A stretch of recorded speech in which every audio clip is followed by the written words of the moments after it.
Hola amigos, amigas, bienvenidos a Tecnosfera. Aquí tenemos un cubito de hielo flotando en agua. ¿Qué crees que pasará cuando se funda? A. Subirá el nivel del agua. B. Disminuirá el nivel del agua. C. El nivel del agua se quedará como está. ¿Quieres saber la respuesta? Pues sígueme y te la cuento.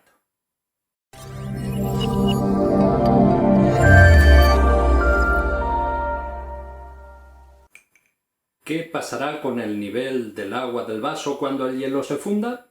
Pues vamos a verlo, esto está pidiendo un experimento. Vamos a tomar una foto de un vaso de agua en el que flota un cubito de hielo cada minuto hasta que se funda. Y luego os pongo todo el proceso acelerado. A ver, aquí está. Vemos que el nivel inicial está a 46 milímetros. El cubito de hielo se va fundiendo, efectivamente, pero vaya, el nivel de agua no ha cambiado, sigue exactamente igual que al principio. Pero vamos a ver, ¿no nos decían los climatólogos que si el hielo se funde aumentará el nivel del mar? Pues sí, algo así decían, lo siguen diciendo y tienen razón. Lo que ocurre es que lo que nos dicen no es tan simple. Te lo explico. Ya sabemos que un cubito de hielo flota en el agua porque tiene menor densidad que el agua líquida. Pero fíjate en un detalle, la mayor parte del cubito está sumergida bajo el agua, pero una pequeña parte está por encima, exactamente como un iceberg. Cuando el hielo flota libremente está en equilibrio, su peso se ve exactamente compensado por el peso del volumen de agua que desaloja. Vaya sí, eso es el principio de Arquímedes. Y ahí está precisamente la clave. La masa de agua líquida que ocupará el volumen marcado en rojo es exactamente la misma que la masa de todo el cubito de hielo. Cuando todo el hielo se haya fundido, su volumen se habrá reducido al del volumen marcado en rojo.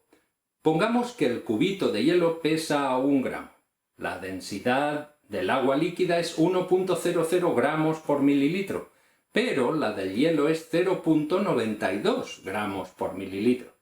Eso quiere decir que el volumen del cubito es 1 dividido entre 0,92, es decir, 1,08 mililitros. Pues bien, de esos 1,08 mililitros, 1 mililitro corresponde exactamente a la parte sumergida, mientras que la parte del iceberg, para entendernos, ocupa un volumen de 0,08 mililitros. Por eso, por todo esto que os he explicado, el nivel del agua no cambia cuando el hielo está flotando libremente en el agua. Entonces, ¿subirá el nivel del mar o no subirá si se deshiela el hielo del planeta? Pues sí, subirá, subirá. De hecho, ya está subiendo centímetro a centímetro. Subirá cuando ese hielo esté sobre una plataforma continental, es decir, sobre tierra, como ocurre, por ejemplo, en Groenlandia o en la Antártida. Te voy a enseñar el mismo experimento con otro cubito de hielo que se encuentra sobre una piedra a modo de plataforma continental.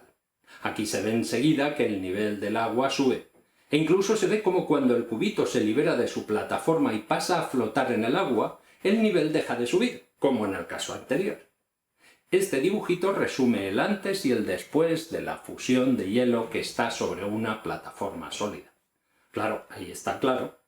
De modo que, en lo que se refiere al aumento del nivel del mar, no es lo mismo que se deshiele el polo sur en el continente antártico o que se deshiele el polo norte que no tiene una plataforma continental debajo. ¿Quiere todo esto decir que no hay problema con que se funda el polo norte?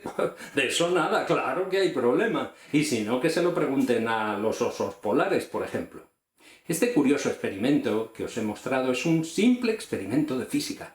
Nos descubre la esencia de un proceso de cambio de fase en este caso. Pero en los problemas medioambientales a los que nos enfrentamos hay física, química, geología, biología, ecología, sociología, política y hasta derecho. Casi nada.